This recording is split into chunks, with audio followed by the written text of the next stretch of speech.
રાણોદરથી આવું છું અને આ મારા મમ્મી છે, એમનું ની રિપ્લેસમેન્ટનું ઓપરેશન થયેલું છે, એ બી રિવિઝન.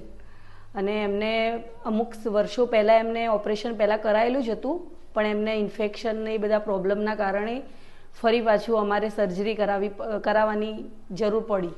તો પછી ભૂપેન્દ્ર સાહેબે અમને રોબોટિક્સ ઓપરેશન માટેની સજેશન આપ્યું અને પાછું રિવિઝન હતું. એટલે ઘણા લોકો રિવિઝનથી બિયાતા હોય છે, પણ વાસ્તવમાં રિવિઝનથી બિયાવાની કોઈ જરૂર નથી.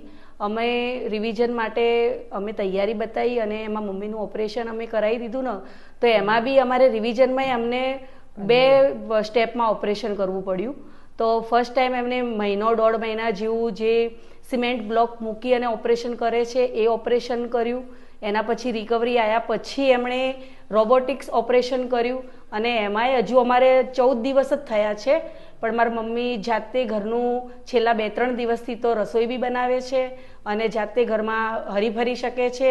અને જો કે હરીફરી તો ઓપરેશનના 2 દિવસમાં જ ચાલુ થઈ ગયું હતું, પણ આમ સરસ રીતે કામ કરી શકે છે. અને ભૂપેન્દ્ર સાહેબનું રોબોટિક્સ ઓપરેશનનું કામ બહુ સરસ છે અને બહુ સરસ રિઝલ્ટ મળ્યું છે અમને. એનાથી અમે બહુ હેપી છીએ.